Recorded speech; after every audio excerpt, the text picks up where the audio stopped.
Hi hello welcome to our channel. నేను మీ సిరి. మనం కథలోకి వెళ్ళబోయే ముందు మన ఈ స్టోరీని లైక్ చేయడం మర్చిపోకండి. లైక్ చేశారు కదా, ఇక కథలోకి వెళ్దాం. వలుపు వర్ణం పార్ట్ 76. ఆకృతి ఇయర్ బడ్స్ పెట్టుకుని సాంగ్స్ వింటూ బాల్కనీలో కూర్చుంది. తన ఎదురుగా వచ్చి కూర్చున్నాడు అర్జున్. కళ్ళు మూసుకుని పెదవులు కదిలిస్తూ సాంగ్స్ హమ్ చేస్తుంటే అలాగే ఆమె పెదవుల వైపు చూశాడు. తల విదిలించుకుని ఆమెను చూశాడు. రోజు రోజుకి ఇలా ఉందేంటి, ఊరిస్తుంది దెయ్యం అనుకుని కొంత సమయం పాటు ఆకృతిని చూడసాగాడు. ఆమెను ఎంత చూస్తున్నా ఇంకా చూడాలనిపించింది అతనికి. ముఖం ఎంత అమాయకంగా పెట్టింది, రాక్షసి అనుకున్నాడు అతను. వెంటనే లేచి ఆమె పెదవుల మీద ముద్దు పెట్టి వెనక్కి జరిగి కూర్చున్నాడు. హఠాత్ పరిణామానికి వెంటనే కళ్ళు తెరిచింది ఆకృతి. ఎదురుగా అర్జున్ని చూసింది. ఊయల్లో నుంచి పైకి లేచి ఎంత భయపడ్డానో తెలుసా? అర్జున్ని కొట్టసాగింది ఆకృతి. నిజంగానే నొప్పి పెడుతోంది దెయ్యం, ఆపవే అన్నాడతను విడిపించుకోవడానికి చూస్తూ. నువ్విలా చేయొద్దని ఎన్నిసార్లు చెప్పాను నీకు అని అడిగింది మూతి ముడుచుకుని ఆకృతి. నిన్ను చూస్తూ ఊరికే ఎలాగ ఉండగలనే చెప్పవే. ఆమెను ఒడిలో కూర్చోబెట్టుకున్నాడు అర్జున్. బావా వదులు, అతన్ని విడిపించుకోవడానికి చూసింది ఆకృతి. వదిలించుకోవడం నీ వల్ల కాదులేవే, కూర్చో అన్నాడు ఆమె భుజం మీద తలవాల్చి ఆకృతి. బావా అమ్మ వస్తే బాగోదు లే అంది. అమ్మ అత్త ఇద్దరు ఇంట్లో మీటింగ్ పెట్టారు, ఇప్పుడే రాదులే అన్నాడు అర్జున్. నువ్వు రోజు రోజుకి ఎక్కువ అల్లరి చేస్తున్నావు అని అంది అటు ఇటు కదులుతూ. సరిగ్గా కూర్చోవే అంటూ ఆమె చుట్టూ చేతులు వేసి గట్టిగా పట్టుకున్నాడు అర్జున్. మళ్ళీ అతనే. 2 రోజుల నుంచి చూస్తున్నాను, నన్ను తప్పించుకొని తిరుగుతున్నా. ఏంటి సంగతి? ఆమె ముఖం వైపు తల తిప్పాడు అర్జున్. అతని వెచ్చని ఊపిరి మెడని తాకుతుంటే తన్మయత్వంలో ఉండిపోయింది ఆమె. చెప్పవే. అతని పెదవులు గరుకు మీసం ఆమెకు తాకినట్టుగా ఉంది. ఆమె శరీరం అదుపు తప్పుతోంది. కళ్ళు మూసుకుంది. దెయ్యం నిన్నే అన్నాడు. అదేం లేదు బావా అంది చిన్నగా.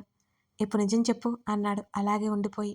బావా వదులు అంది వణికే గొంతుతో. ఊహు అన్నాడు ఆమెని ఇంకాస్త దగ్గరగా లాక్కుని గట్టిగా హత్తుకుంటూ. మొన్న అత్తకి దొరికిపోయాం, మళ్ళీ అలా జరగకూడదని అత్త ముందు ఏదోలా అనిపించింది అని అంది ఆకృతి. అతను నవ్వాడు. ఫ్యూచర్లో స్వీట్ మెమరీస్ కావాలి కదా, అవేనే అన్నాడు. చాలే వదిలు నన్ను. వదిలాడు. ఆమె ఎదురుగా కూర్చుంది. రేపటి నుంచి ఆఫీస్కి వెళ్ళాలి అన్నాడు. ఆల్ ది బెస్ట్ అని నవ్వింది. ఆల్ ది బెస్ట్ ఇలా చెప్తారా? నేను ఇంకేదో ఎక్స్పెక్ట్ చేశాను అన్నాడు. ఇలాంటివి నాతో కుదరవులే అంది ఆకృతి. ఆమె చెప్పిన దానికి నవ్వుతూ, టచ్ చేస్తే కుక్కపిల్లలా చెప్పినట్టు వింటావు కానీ నీతో కుదరవా అన్నాడు అతను. మూతి తిప్పింది. సిగ్గుపడుతూ ముఖం పక్కకు పెట్టుకుంది. ఇంకాస్త గట్టిగా నవ్వాడు. అతను అలా నవ్వుతుంటే సంతోషంగా అనిపించింది ఆమెకి. అతని నవ్వును అబ్బురంగా చూడసాగింది ఆకృతి. కళ్ళు ఎగరేశాడు అర్జున్. ఏం లేదన్నట్టు అడ్డంగా తల ఊపింది ఆమె. సరే బాయ్ అన్నాడు. అదేంటి అప్పుడే వెళ్ళిపోతున్నావు అని కంగారుగా అడిగింది. వెళ్ళు అన్నట్టే కదా ఇప్పటి వరకు మాట్లాడావు, అదేంటి వెళ్ళిపోతావంటావేంటే అని అడిగాడు అర్జున్. నేనెప్పుడో చెప్పాను అలా వెళ్ళిపోమని అని అడిగింది ఆకృతి. అయితే ఉండిపోనా అని దగ్గరకు వచ్చాడు అర్జున్. నువ్వేంటి దూరంగా మాట్లాడు అంది తడబడుతూ. అతను నవ్వాడు. బయటికి వెళ్తున్నానులే, అశ్విన్ వాళ్ళు వెయిటింగ్ అని అన్నాడు అర్జున్. దొంగవి నువ్వు అంది ఆకృతి. నవ్వి ఆమె బుగ్గ మీద తట్టి వెళ్ళిపోయాడు అర్జున్. చెంప మీద చేయి పెట్టుకుని నవ్వుకుంది ఆకృతి. అర్జున్ గుర్తు వస్తుంటే ఫోన్లో ఉన్న అతని ఫోటో చూసుకుంది వివిధ. అతనితో గడిపిన ఒక్కొక్క జ్ఞాపకం కళ్ళ ముందు మెదులుతోంది ఆమెకి. ఇప్పుడు అతను తనవాడు కాదు, ఎప్పటికీ తనవాడు కాలేడు. అతను వేరొకరి సొంతం, అతను తన సొత్తు కాదు. ఎన్నిసార్లు తనకు తాను ధైర్యం చెప్పుకున్నా అతన్ని మర్చిపోలేకపోతోంది వివిధ. వెనక్కి వాలి కళ్ళు మూసుకుంది. విశ్వ మాటలు చెవిలో చేరుతున్నట్టు అనిపించింది. సారీ విస్సు అనుకుంది మనసులో. బాధగా ఉన్న విశ్వమొహం మెదులుతోంది ఆమెకి. అప్పుడే విశ్వ లోపలికొచ్చాడు. విషు అని వెళ్ళి ఆనందంగా అతన్ని హత్తుకుంది వివిధ. వివి అంటూ వివిధ తల నిమిరాడు. ఎలారా అని విశ్వని కూర్చోబెట్టి పక్కన కూర్చుంది. వివిధని చూశాడు విశ్వ. నిన్న ఎందుకు కలవలేదు నన్ను అని అడిగింది సీరియస్గా. ఇంపార్టెంట్ వర్క్ వల్ల కుదరలేదు వివి అన్నాడు విశ్వ. నాకిక్కడ నచ్చలేదు విసు. నేను హైదరాబాద్ వెళ్ళిపోతాను అంది విశ్వ భుజం మీద వాలిపోతూ వివిధ. అసలేమైంది వివి? ఎందుకిలా మాట్లాడుతున్నావు అని అడిగాడు విశ్వ. ప్లీజ్ విసు, నన్నేమి అడక్కు అంది వివిధ. నాతో కూడా చెప్పవా అని అడిగాడు చాలా లాలనగా. నేను వెళ్ళిపోతాను. మళ్ళీ అదే మాట? ఆమె మౌనంగా ఉంది. అర్జున్ గుర్తుకొస్తున్నాడా అని అడిగాడు. విశ్వని చూసింది. అనవసరంగా అడిగానా అనుకున్నాడు విశ్వ. విశ్వ నుండి దూరం జరిగింది. వివి సారీ, నువ్వు దిగులుగా ఉంటే అని అన్నాడు చిన్నగా. అర్జున్, తను నాకు అత్తయ్య కొడుకు, ఒక ఫ్రెండ్. బాధ ఉంది కానీ తనని కోరుకుంటున్నానని ఎలా అనుకుంటున్నావు విస్సు అని అడిగింది వివిధ. అప్పటికే ఆమె ఏడుస్తుంది. వివి, అది కాదు. నేను రేపే వెళ్ళిపోతున్నాను. నువ్వు కూడా అర్థం చేసుకోవట్లేదు నన్ను ఆమె వెక్కిళ్ళ మధ్య చెప్పింది. వివి, నువ్వు బాధపడుతుంటే అర్జున్ని మర్చిపోలేక అనుకున్నాను. అంతే, ఇంకేదో కాదు అని అన్నాడు విశ్వ. అర్జున్ని మర్చిపోలేకపోతున్నా కానీ మర్చిపోతాను. నేను చెప్పానా? ప్రేమ ఫెయిల్ అయిందని ఏడుస్తూ కూర్చుని అతనే కావాలి అంటానే అని అనుకుంటున్నావా? వివిధ మాట్లాడుతుంటే విశ్వకి చుక్కలు కనిపిస్తున్నాయి. తనేం మాట్లాడాడు? వివిధ ఏం చెప్తుంది? అతనికి అర్థం కాలేదు. ఎలా సర్ది చెప్పాలో అసలు అర్థం కాలేదు. వివి, వివి అంటూ ఆమె భుజాలు పట్టుకుని కదిపాడు. వదులు విస్సు, వదులు. నేనిక్కడ ఉండలేను. అతన్ని విడిపించుకుంటూ ఏదేదో మాట్లాడసాగింది వివిధ. వివి, అసలేమైంది నీకు? ఎందుకిలా బిహేవ్ చేస్తున్నావు నువ్వు? ఒకసారి నా వైపు చూడు. ఆమె ముఖాన్ని చేతుల్లోకి తీసుకున్నాడు విశ్వ. అప్పటికే విశ్వకి దగ్గరగా వచ్చేసింది వివిధ. ఇద్దరి మధ్య దూరం కొంచెం మాత్రమే ఉంది. వివి, నేను చెప్పేది విను అన్నాడు వివిధ కళ్ళల్లోకి చూస్తూ. అతన్నే చూసింది. నువ్వెందుకు ఇలా ఏదేదో ఊహించుకుంటున్నా? నేనేదో పొరపాటున అన్నాను. ఇంకెప్పుడు అనను. నువ్వు ఇలా బాధపడుతుంటే నాకు బాధగానే ఉంది. నిన్న పాత వివిలా చూడాలనుకున్నాను కానీ నువ్వు మారట్లేదు. నీలా నువ్వే బాధపడుతూ ఉన్నా. ఎందుకో నువ్వే తెలుసుకో. అర్జున్ ముగిసిన నీ గతం, నువ్వు అంటే వివిధ, నీ భవిష్యత్. నిన్ను వదులుకున్నందుకు అర్జున్ అన్లక్కీ. ఇంకా అతని గురించి బాధపడకు. మీరు రిలేటివ్స్ కదా. ఇప్పుడు ఎప్పుడు అతను ఎదురుపడుతూనే ఉంటాడు. అతని స్థానం నీ మనసులో ఏంటో నువ్వే తెలుసుకో. అతని స్థానం మార్చేందుకు ప్రయత్నించి నెక్స్ట్ ఏం చేయాలి, చదువుకోవాలో లేకపోతే జాబ్ చేసుకోవాలో ఆలోచించు. అంతేకాని ఇంకా అక్కడే అర్జున్ దగ్గరే ఆగిపోకు. ముఖ్యంగా ఎవరు ఏమన్నా నీకు అనవసరం. నీకు నచ్చింది చెయ్యి. స్నేహితుడిలా నీకెప్పుడూ తోడుంటాను అన్నాడు విశ్వ. అతను చెప్పేది శ్రద్ధగా వింది వివిధ. సరేనా అని అడిగాడు. "మ్మ్," తల ఊపింది. గుడ్, ఆమె తల నిమిరాడు. షాపింగ్ మాల్కి వెళ్దామా? నెక్స్ట్ బీచ్కి. వైజాగ్ వచ్చి బీచ్కి వెళ్ళకపోతే ఎలా అని అన్నాడు. "మ్మ్," అతని ఛాతీ మీద తల వాల్చింది వివిధ నెమ్మదిగా. ఆమె తల నిమురుతూ ఉండిపోయాడు విశ్వ. కొంత సమయానికి దూరం జరిగింది వివిధ. సారీ అంది. ఇదెప్పటి నుంచి? ఇంకోసారి సారీ చెప్తే ఊరుకోను అని అన్నాడు విశ్వ. సరే అని ఆమె నవ్వింది. సహనా అదర్కి చెప్పి ఇద్దరు షాపింగ్కి వెళ్లారు.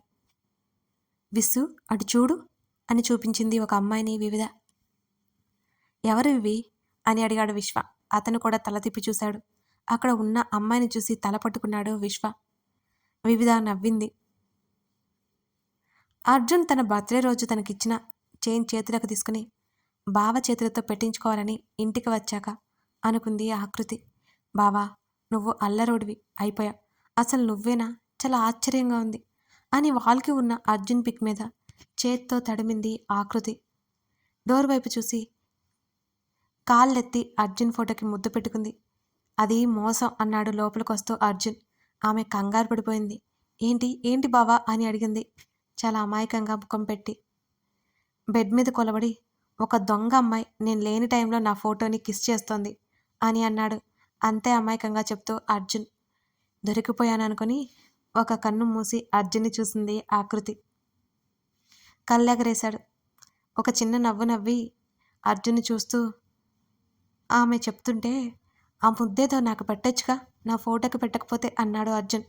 నేనా? నేనెప్పుడు ఫోటోకి ముద్దు పెట్టాను? ఫోటో మీద ఏదో ఉంటే దులుపుతున్నాను అంది ఆకృతి. ఒక్క ఉదుటిన లేచి ఆమెను లాక్కుని ఆమెతో సహా బెడ్ మీద పడిపోయాడు. బావా, ఇది టూ మచ్, నీకు అసలు భయం లేదు అంది. నా ఫోటోకి పెట్టే బదులు నాకే పెట్టొచ్చు కదే అన్నాడు ఆకృతి చుట్టూ చేతులు బిగించి. బావా, నువ్వు కావాలని చేస్తున్నావు. నేను అమ్మమ్మతో పాటు వెళ్ళిపోతాను. అమ్మమ్మ రేపు వెళ్ళిపోతుంది అంది. ఒక ముద్దు పెట్టిపోవే అన్నాడు ఆమె కళ్ళలోకి చూస్తూ. అయితే వెళ్ళిపోమంటావా? అదేగా చెప్తోంది. మొన్న వద్దన్నావు అంది మూతి ముడుచుకొని ఆకృతి. అప్పుడు నాకు ఏదో కావాలి, అవసరం కాబట్టి నిన్ను ఆపాను అన్నాడు అర్జున్. అంటే నిజంగానే వెళ్ళిపోమంటున్నావా అని ఏడుపు మొహం పెట్టుకుంది ఆకృతి. వెళ్తే వెళ్ళు, లేకపోతే లేదు. ఇప్పుడైతే ఒక ముద్దు పెట్టేసుకో అంటున్న అతని చెంప మీద చిన్నగా కొట్టింది. దెయ్యం అన్నాడు. వదులు నన్ను అని బలవంతంగా విడిపించుకుని లేచి కూర్చుంది ఆకృతి. నా పర్మిషన్ లేకుండా బలవంతంగా 3 సార్లు ముద్దు పెట్టుకున్నావు. ఇక పెళ్ళయ్యే వరకు అలాంటివేమీ జరగవు అని చెప్పింది స్థిరంగా ఆకృతి. 3 సార్లంటే 1, 2, 3, 4, 5, 6, 7 అని అతను ఇంకా లెక్క పెట్టుకుంటుంటే ఆపు బావా, ఎవరైనా వింటారు అని నోరు మూసేసింది. ఆమె చేతిని తీసేసి, నువ్వు తప్పు చెప్పావు, నేను కరెక్ట్ చేస్తున్నా. అసలే నాకు లెక్కలు రావట్లేదు, మర్చిపోయాను నేను అని అంటున్న అతన్ని చూస్తూ తల పట్టుకుని కూర్చుంది ఆకృతి. ఏమైందే, హెడేక్ ఉందా అని అడిగాడు. బావా, కావాలని ఏడిపిస్తున్నావు కదా అంది ఏడుపు మొహం పెట్టుకుని. అరే, ఇప్పుడు నేను ఏమన్నానని? ఆమె గట్టిగా అరుస్తూ రాగం తీసింది. ఇప్పుడు ఎందుకే ఏడుస్తున్నావు? ఏడ్చేంతగా నేనేం చేశానని ఆలోచిస్తున్నట్టు ముఖం పెట్టాడు అర్జున్. బావా అంది. చెప్పవే, నీకేం కావాలి? చెప్పానుక ముద్దు అని ముద్దుగా చెప్పాడు అర్జున్. కళ్ళు మూసుకో అంది. నిజంగా ఇస్తావా? అసలు ఎక్స్పెక్ట్ చేయలేదు తెలుసా అన్నాడు మెరిసే కళ్ళతో అర్జున్. హ్యాండ్ ఇవ్వవుగా అన్నాడు అడిగాడు అనుమానంగా. ఊహు, ఇచ్చావి అనుకో, నెక్స్ట్ అసలు వినను అన్నాడు అర్జున్ బెదిరింపుగా. కళ్ళు మూసుకో ముందు నువ్వు. ఆకృతిని డౌట్గా చూసి కళ్ళు మూసుకున్నాడు అర్జున్. గట్టిగా వెనక్కి తోసి బయటకు పరుగుపెట్టింది ఆకృతి. బెడ్ మీద పడిపోయాడు అర్జున్. రాక్షసి మోసం చేసిపోయింది అని పళ్ళు నూరుకున్నాడు. ముద్దు పెట్టమంటే తుర్రుమందని గొనుక్కున్నాడు అతను. తర్వాత నవ్వుకున్నాడు. వారి మొదటి ముద్దు అనుకోకుండా జరిగిపోయింది. గుర్తొచ్చింది అతనికి ఆ విషయం. అంతరాయానికి మన్నించండి. ఒక చిన్న విషయం అండి, స్కిప్ చేయకండి. మన సిరి ఆడియో స్టోరీస్తో పాటు సిరి డైరీస్ అనే ఛానల్ ఉందండి మనకి. ఆ ఛానల్ స్టార్ట్ చేసేటప్పుడు మీ అంగీకారంతోనే, మీ సపోర్ట్తోనే నేను ఛానల్ స్టార్ట్ చేశాను. కానీ మీ నుంచి నాకు నేను ఊహించినంత సపోర్ట్ అయితే రాలేదండి. నేను అందులో ఆల్రెడీ 2 కథలు ఎండ్ చేశాను. ఇప్పుడు విలన్ అనే స్టోరీ అందులో రన్ అవుతుంది. ఓసారి చూసి మీకు ఎలా అనిపించిందో చూసుకుని సబ్స్క్రైబ్ చేసుకోవచ్చు కదండి. నేను ఈ మాట చాలాసార్లు చెప్పాను, బట్ చాలామందికి తెలియదని మళ్ళీ చెప్తున్నాను. మన సిరి డైరీస్లో లీలావతి ప్రేమ మజిలీ అనే 2 స్టోరీస్ ఎండింగ్ కూడా అయిపోయాయండి. అలాగే ఇప్పుడు విలన్ అనే స్టోరీ రన్ అవుతుంది.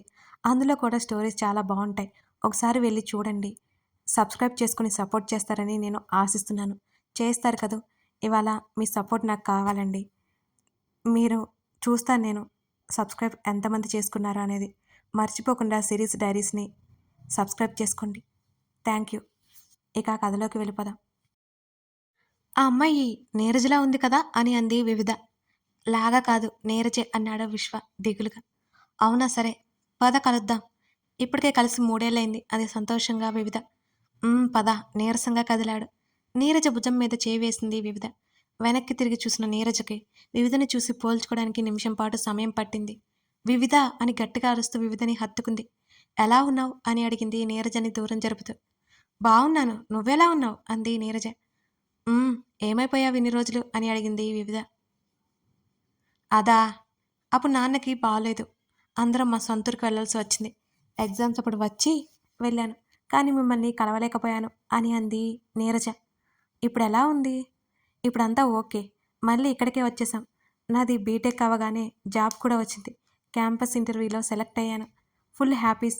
వీకెండ్ వస్తే ఇలా షాపుల మీద పడుతుంటా అని చెప్పుకుపోతోంది నీరజ. నువ్వేమీ మారలేదు అంది వివిధ నవ్వుతూ.